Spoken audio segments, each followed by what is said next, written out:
बरं का मुलांनो, मी मंगला अमलगावकर. मी माझं नवीन चॅनल सुरू केले आजीबाईचा बटवा नावाचं.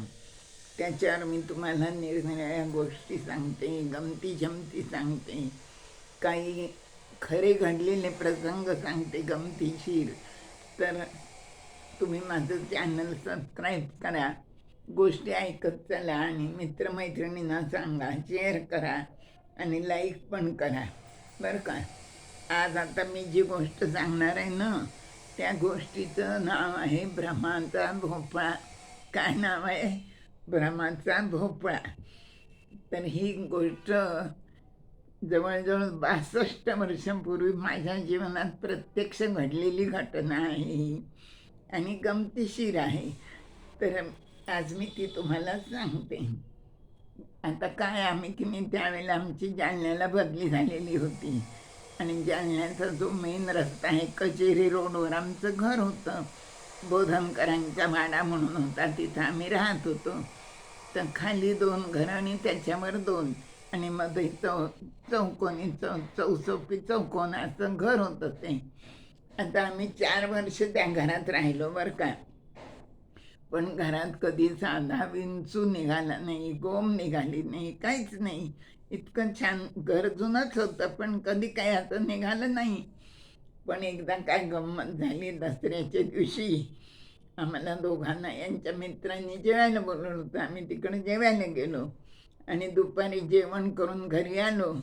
तर घरी की नाही बैठकीमध्ये कुक कुक कुक कुक असा एक विचित्र प्रकारचा आवाज यायला लागला. कशाचा आवाज येतो आम्हाला काही कळेना. सगळ्या घरभर आम्ही शोधलं, बैठकीत काना कोपरा सगळा शोधून काढला, पण आवाज काही कुठून येतोय ते कळलंच नाही. आम्ही दुपारची वेळ होती, आम्ही काही विशेष लक्ष दिलं नाही. मग संध्याकाळी दिवे लागणी झाली आणि त्यावेळेला लाईट नव्हते बरं का. कंदील चिमण्या लावल्या, स्टँड लावला सगळीकडं आणि एकदम संध्याकाळी हॉलमध्ये परत आवाज यायला लागला, कुक कुक कुक कुक करून. आम्हाला काही कळेना दोघांना कुठून आवाज येतो म्हणून.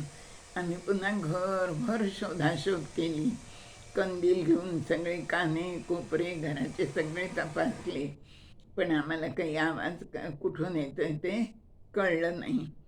असं 1 दिवस झालं, 2 दिवस झालं, 3 दिवस झालं, 8 दिवस झालं, 10 दिवस झालं. मग शेवटी आम्हाला भीती वाटायला लागली ना, की काय आहे बा, कुठून आवाज येतो. आत्तापर्यंत 3-4 वर्षात कधी असं झालं नाही आणि आता कसला हा आवाज यायला लागलाय, अशी खूप भीती वाटायला लागली. मला एक 4 वर्षाची मुलगी होती आणि 2 वर्षाचा मुलगा होता. लहानच होते दोघंही. आता तो आवाज यायला लागला संध्याकाळी की आम्ही दोघंही घाबरून जायचो. ती तर लहान मुलं होती, ती पण अगदी बिलगून बसायची घाबरून आम्हाला. असे दिवस चालले होते. काय करावं ते काही कळतच नव्हतं. शेवटी आम्ही मग शेजारी सांगितलं, वर खंडमाले म्हणून हेडमास्तर होते, त्यांना सांगितलं. आणि आमच्यासमोर कुंडलिक गवळी म्हणून राहत होता, तर त्याची पहिलवानासारखी मुलं होती सगळी, त्यांनाही सांगितलं. आणि मग त्या दिवशी रात्री काय झालं, आवाज यायला लागला दिवे लागले की, कुक कुक कुक करून. आणि आवाज कधी मधल्या घरात यायचा आणि कधी बैठकीत यायचा. स्वयंपाकघरात आवाज कधीच येत नव्हता. मग सगळेजण खाली आले बरं का. ती कुंडलिक गवळ्याची मुलं लाठ्या खाट्या घेऊन आली, शेजारचे पण आले, वरचे खणवाले पण आले. ते बत्ती घेऊन आले, त्यांच्या घरी बत्ती होती ती. आणि आमची शोधाशोध सुरू झाली, पण आम्हाला काही सापडलं नाही. आणि ते सगळे असताना आवाज मात्र एकदाही आला नाही. आता आश्चर्यच वाटलं ना, आता काय करायचं. आम्हाला तर खूप भीती वाटायची, रात्र येऊच नाही वाटायचं आणि घर सोडून कुठं जाणार ना रात्रीचं.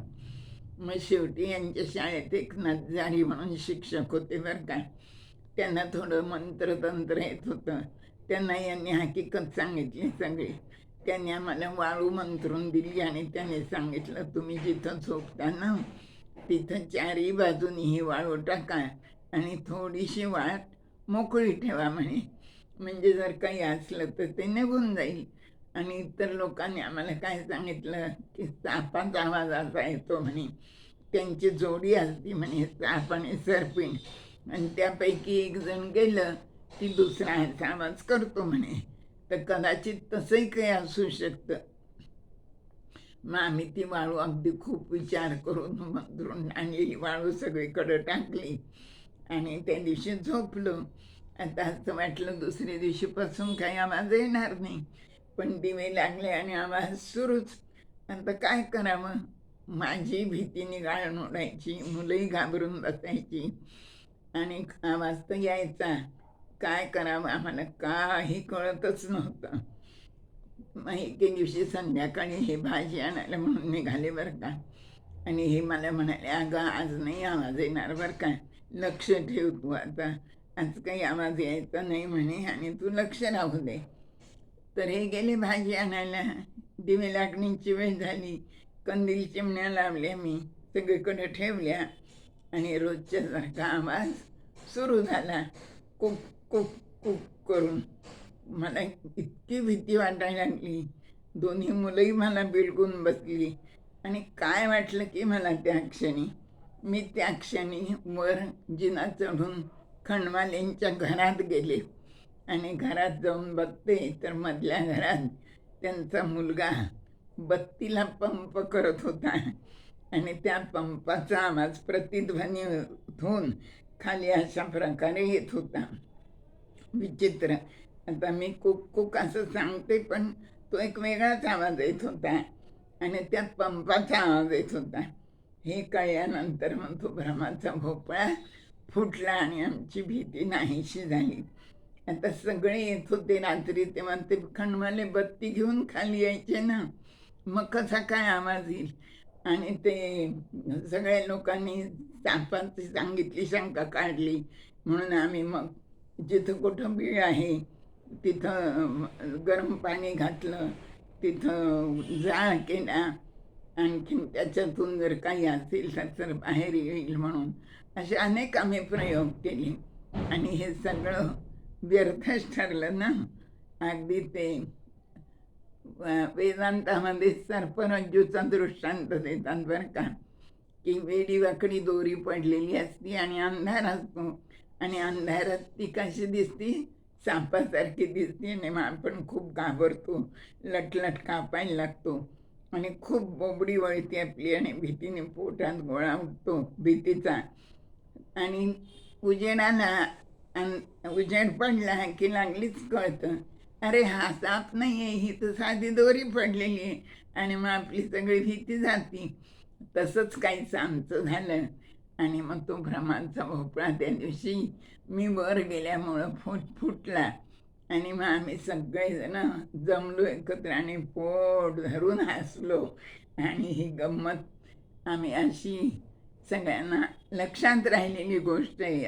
62 वर्षापूर्वी घडलेली गोष्ट आज अगदी माझ्या जशीच्या तशी लक्षात आहे. तर ही अशी आमच्या आयुष्यात गंमत घडली.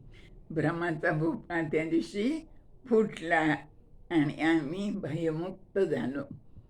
आवडली ना गोष्ट? मला माहिती आहे माझ्या गोष्टी तुम्हाला आवडतात, तुम्ही ऐकता. धन्यवाद.